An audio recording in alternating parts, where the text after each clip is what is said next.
Welcome to My Favorite Mystic, a podcast about the weird and wonderful world of mysticism. I'm your host, AJ Langley, and today I'm joined by Lieke Smits. She's a medievalist at Leiden University, and she wrote her doctoral dissertation on art and literature in the context of bridal mysticism. Her current postdoctoral research project explores the phenomenon of spiritual role play in the late medieval Low Countries. Lieke, thank you for joining me today. Thank you for inviting me. So today you're here to talk to us about Bernard of Clairvaux. Yes, I am. But before we talk about him, let's talk a little bit about you. So how did you first get involved in the academic field of mysticism? Well, that is actually my favorite mystic, Bernard of Clairvaux, because I initially studied art history. And I think as most art historians will know, then if you want to study medieval art, and specifically how medieval people thought about art, then there is a text by Bernard of Clairvaux, his Apology, in which he has a very famous passage about art in the monastery, in which he's actually quite critical about art for monks. So I was, as a student, quite interested in that passage because it's a quite rare account of someone's ideas on art. And then during my MA, I also found out that Bernard wrote all these mystical texts, and I started reading them and was quite fascinated. So that is kind of how I got into mysticism. So what did he have against art? Well, there's a lot of discussion actually about how to interpret this text. So this is not a very straightforward answer, but I think his main problem was that it can be a distraction for the monk. And I think he was mainly talking about worldly art, so these kinds of monster images, etc. There's a lot of discussion about what he actually meant, but he probably thought that monks should study their books, should form their own mental images, and that they should not be lazy and curious and look at all those curious images around them. So he didn't necessarily have an issue with art in churches? No, he thought it could be useful to the laity, etc., so he didn't have a problem with the existence of art. He just thought that for a good monk it could pose danger. Okay, so that's some of your previous work, but could you tell us a little bit about what you're working on at the moment? Yeah, thank you for that question. I am now starting up a new postdoc project on what I have called spiritual roleplay. And this is kind of the idea that in the late medieval period, and I'm looking specifically at the Low Countries, that in private devotion, there was a kind of role play where both the individual, the devotee, and God or Christ are assigned complementary social roles. So a famous example that I also studied in my dissertation is the roles of bride and bridegroom. I think we will also talk about that later when it comes to Bernard. But during my studies for my dissertation, I found out that there are a lot of other roles. You have, for example, professions, like God can be a physician and then you are his patient, or he can be a pilgrim that visits you. But also family relations, like you can see God as a father, also as a mother, but also as your child that you need to take care of. All these types of social roles that involve interactions. For example, you find dialogues in text, but also more physical interactions with cradles, etc. So that is the phenomenon that I'm studying right now. So how do you think Bernard would feel about this kind of spiritual role play? Well, he's quite an important source for this practice, because he wrote sermons on the Song of Songs, which are seen as the foundational text of bridal mysticism. So there he interprets the Song of Songs, which is this love dialogue, as a dialogue between the human soul, who is the bride, and God or the Word, who is the bridegroom. But he does mention in his text that there are a lot of other roles to be found in the Song of Songs. Like God is also a king, a physician, so all these other roles are already present here, and he lays them out and says, okay, well, everyone needs something else. Maybe you're not yet at the stage where you can feel like a bride, but you need some medicines first. So I think Bernard is actually kind of also a foundational text for this roleplay practice, although it's more theoretical and not really put into practice in the way it was in the later Middle Ages. So kind of a variation on always a bridesmaid, never a bride. It's like sometimes you're a sick person. Yeah, you can be. And you can also grow and become a bride later on. Always good to have chances for growth in your mysticism. So we jumped straight into talking about Bernard's works, but we kind of skipped right over who he was. So how much do we actually know about him and his life? Well, for a mystic, we know quite a lot about him. He was born into the nobility, the high nobility. His mother was probably quite well educated and was planning to enter a convent in her early life, but then eventually she married and had Bernard. He was well educated, probably raised in an intellectual climate. So in his early 20s, he decided with a group of fellows to enter the Cistercian Order, which was quite a new order at that time. So it was probably a choice that he thought about because he made it a bit later in his life. And he quickly became a prominent member of this order. So he entered Citeaux and then became Abbot of Clairvaux. And he was very ambitious and talented. And I think he is actually most well known not for his mysticism, but for the role that he played in the historical events of his time. So he was involved in fighting heresies. So he was an opponent of Abelard, who was accused of heresy by him. He was also involved in preaching the Second Crusade, which turned out a huge failure, and also in the papal politics, etc. So he was quite a political figure. It was also something that he struggled with a little bit because, of course, as a monk, you're supposed to be secluded and shy away from the world. And in one famous quote, he called himself a chimera, so this kind of hybrid figure. So he was, deep inside, he was a monk, but he also played an active role in the world, and he had some problems reconciling these two roles of himself. I feel like when people think about the Cistercians, they automatically think of Bernard of Clairvaux. He's the quintessential Cistercian. So let's talk a little bit about the order. What did it mean to be a Cistercian at this point in history, at the very emergence of the order? So the Cistercians were a reform movement that wanted to change some things that the more traditional Benedictine monks did. So they likewise used the rule of Benedict, but they chose a different, maybe more strict interpretation of it. So the traditional Benedictine monks, they had a lot of emphasis on liturgy and prayer.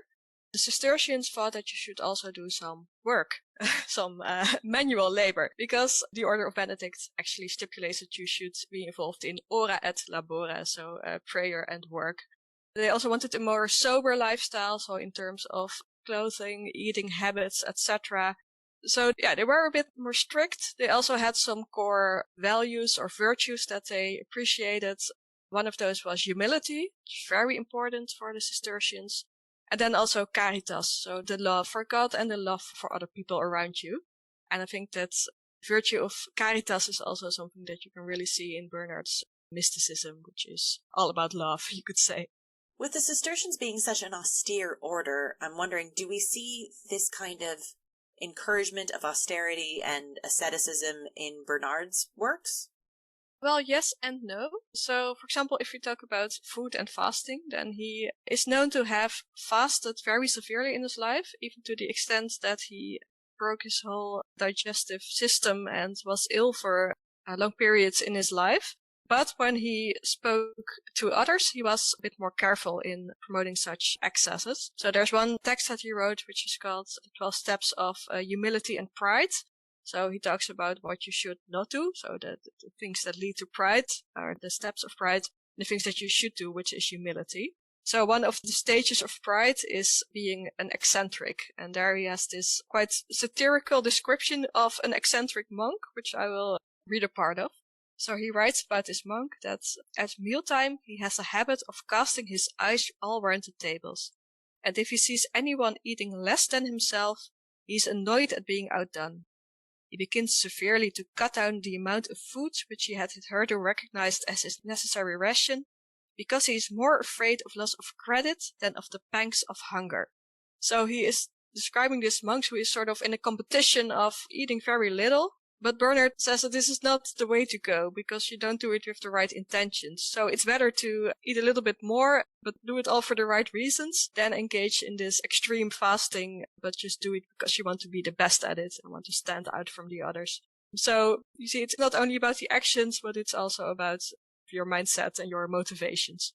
So you're not supposed to want to be the hungriest just for the sake of it. It's not supposed to be a who can be the humblest competition. Exactly. So outside of all of this austerity and fasting, what do we know about his character? What kind of person was Bernard? Yeah, so that's quite interesting. Of course, we're dependent on accounts of, well, mostly his contemporaries and his hagiographers. And it's always the question, like, can you trust them? Are they using a topos, or are they being, are they being honest? But Bernard is, I think, also now known as quite a difficult person. There's even one book about him that's called The Difficult Saint, because he was known as being quite, well, he picked fights, he was controversial. For example, this fight with Abelard is really not pretty. So you could say he could be a difficult, harsh, judgmental person. But then we also have other accounts of him being very loving towards his own monks that were under his care as abbot, and that he really looked at everyone's personal needs, so he really looked at the individual to see what's best for this person. We also know that he had deep friendships, for example, with his contemporary Willem of Saint-Chery. And also, if you look at his mystical texts, you don't get the impression they are written by a very angry, harsh person, because he does write in a, well, quite beautiful and also loving way. So Bernard has these two sides that, at least these two sides, are passed on to us, this difficult, harsh side and this more loving side. And, well, so he was probably a complex figure, or the accounts are maybe a bit exaggerated, I don't know. So those are the impressions that we have from the writings of others. What do we have of his own writing? So we have quite a lot of writings by Bernard. They are not all mystical in nature. He wrote sermons, letters, treatises, etc. So his most famous mystical work are the Sermons on the Song of Songs. And this was really his lifetime passion project. He worked on them for almost 20 years. So really throughout his life, he kept writing sermons, adding them, and you also see him sometimes writing about things that happened in his own life at that time. So it really makes it a complex text. So it's called sermons, but yeah, you can wonder, are these really sermons? He probably didn't deliver them in this form in public or to his monks. And it's also a bit like a commentary on the Song of Songs, because he just starts with the first verse of the Song of Songs and starts explaining it. He does that very slowly and carefully, so there are several sermons devoted to one verse or one part of a verse.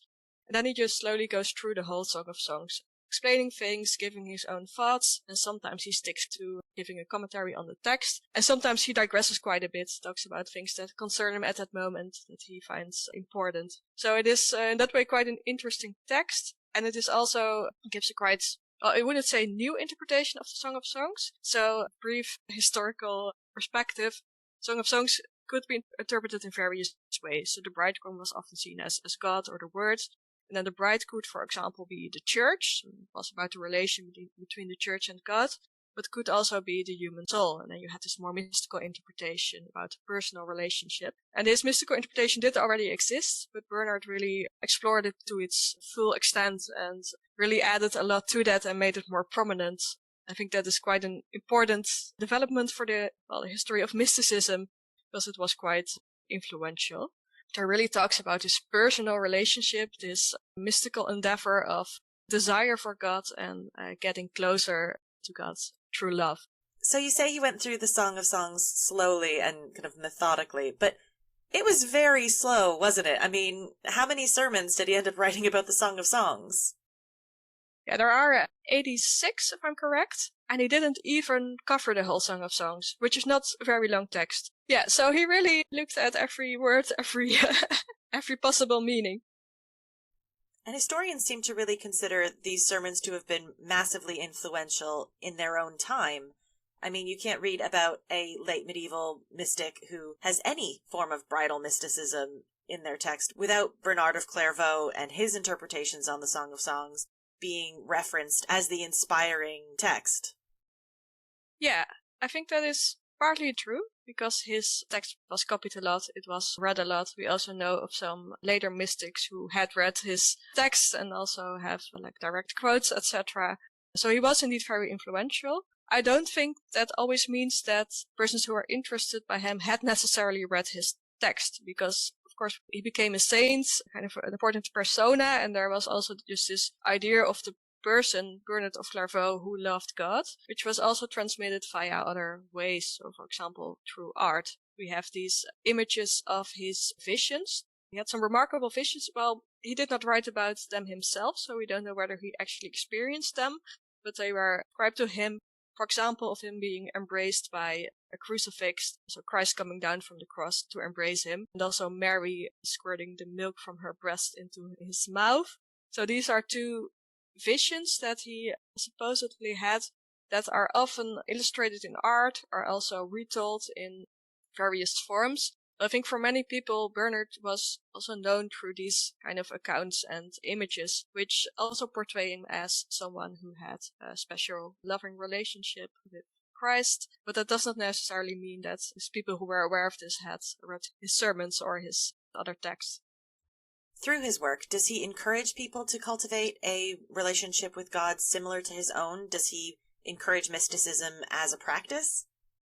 Yeah, I think sermons on the Song of Songs are mainly written as an aid for other people. So it's not mainly him expressing his own experience. He does not really write a lot about his own mystical experience. There is a point where he says that he has received visits of the word, which have warmed and wounded his heart, moved him. But he mainly talks about how others, he directly addresses his monks, but he probably knew that others would read it as well. So he mainly discusses how others can engage in the process of spiritual growth, where you could eventually, prepare yourself for a state of mystical union. So his texts are really meant to help other people in their contemplation, in their meditation, etc. And they're not primarily an expression of his own mysticism. So who are the people that he's trying to help with these sermons? Are they primarily directed at other Cistercians or just other religious in general? Who's the intended audience for these sermons?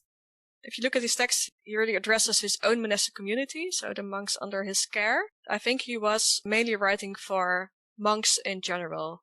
I think Bernard probably still had the idea that mysticism was mainly something for people who lead a contemplative life in the monastery. I also think he was talking to men and not so much to women.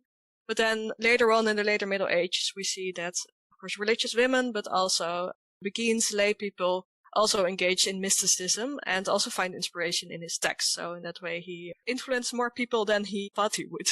And what did one need, according to Bernard, to become a mystic? What did you need to do? What kind of life did you need to lead in order to be able to achieve mystical union with the divine? He probably thought you needed some time to work on your own growth and time for contemplation. So he's addressing his monks, and I think he thinks that everyone has the potential to attain mystical union. And in the end, of course, it's up to God whether you receive some kind of mystical experience or not. So it could happen to anyone, but you can prepare yourself as well as possible. So that's mainly what he tried to encourage. Okay, so let's dig down a little bit more into his sermons. The Song of Songs is actually quite short, yet he finds enough about it to stretch it out over 86 sermons. What kind of things about it does he find so interesting, and what kind of themes does he pull from it? What do these sermons say? Yeah, so, there's a lot in this text, so it's difficult to give a brief summary. According to Bernard, mystical union is in the end a participation in the Trinity. It sounds quite abstract, but it is possible because our human souls have sort of resemblance to the divine word, and thus to Christ. And arriving at a state of union requires that you know yourself and that you know God. So it is very focused on knowledge. It does not mean that he gives you a lot of factual information in this text. It's not about that kind of knowledge. It's more about the knowledge that you gain through contemplation, through engaging with scripture as kind of a living word. So this idea of lectio divina, that was very common in the monastic context, where you read in a way that foregrounds your own experience of reading, your own interpretation of the text, focused on visualization. So Bernard also uses a lot of images in order to convey his ideas. So first few sermons he talks about the kiss of the mouth. So this is the first verse of the Song of Songs is, "Let him kiss me with the kiss of his mouth."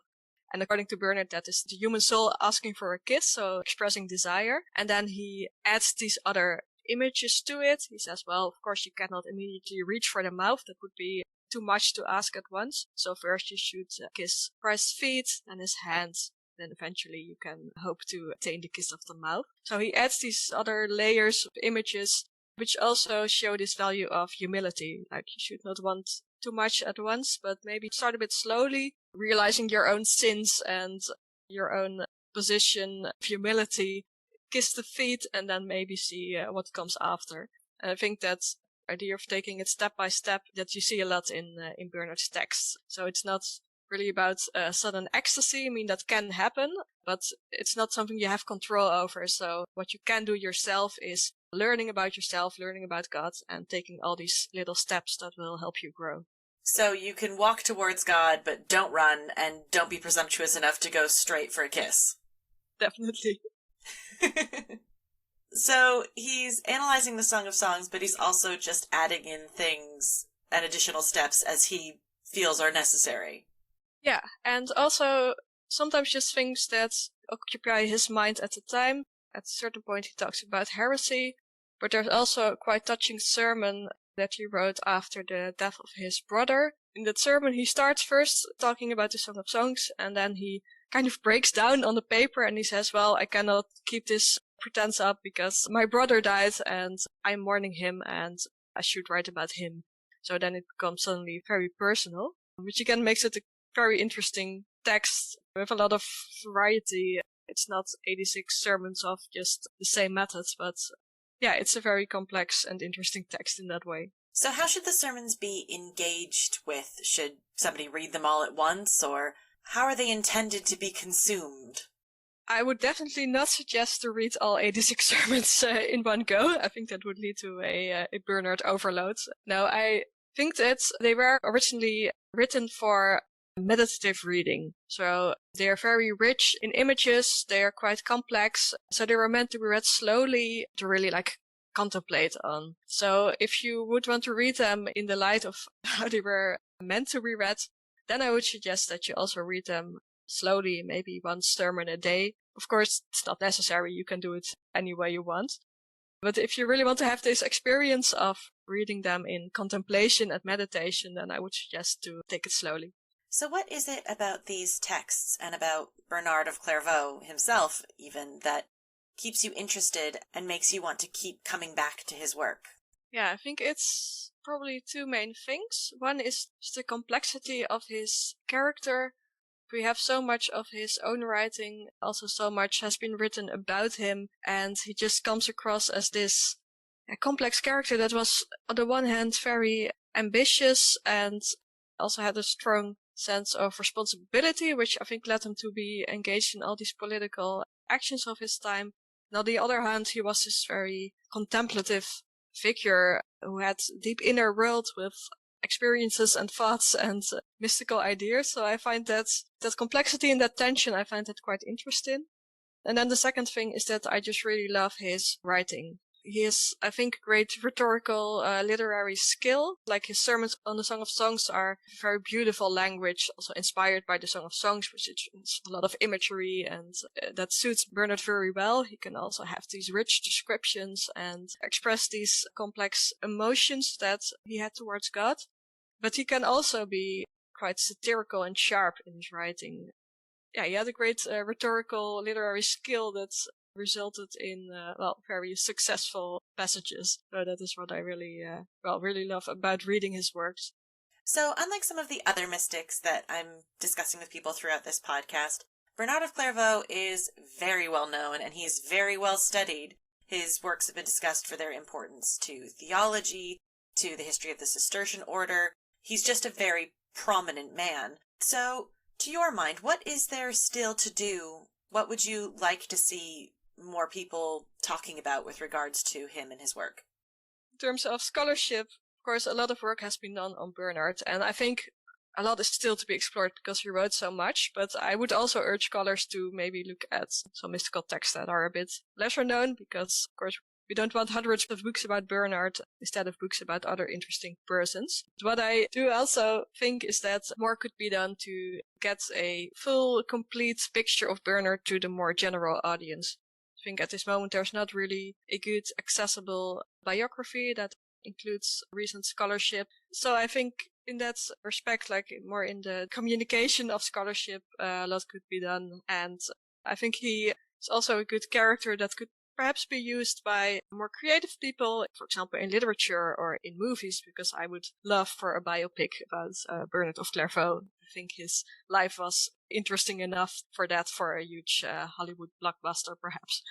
That would be amazing! I would 100% watch a full-length feature film about a scholar and mystic who gets into academic fights and writes 86 sermons on the Song of Songs, rejoicing about love. Let's go mainstream. So, who plays Bernard of Clairvaux? Adam Driver. That is a very good pull that you had immediately ready. So why Adam Driver? Yeah, so I've clearly given this a lot of thought. I think Adam Driver is of course a talented actor. He can play sort of conflicted, difficult characters, but he also has this charisma about him that I think Bernard also had. So I think he's a good choice for portraying the complexity of his character. Adam Driver has also played a missionary before, so he has some experience in the whole religious realm. So I think his CV is quite good for this. Well, there you have it, Hollywood. A full-length feature on Bernard of Clairvaux. We've pitched it, we've cast it, it's ready to go. Get on it. There's obviously high demand, and Lieke will make an excellent consultant, I'm sure. Be happy to. And they would be lucky to have you. Lieke, thank you so much for joining me today and telling me a little bit more about the complex character that was Bernard of Clairvaux. Thank you for having me. And thank you all for listening. You can follow us on Twitter at MyFaveMystic and tweet us your thoughts about the episode.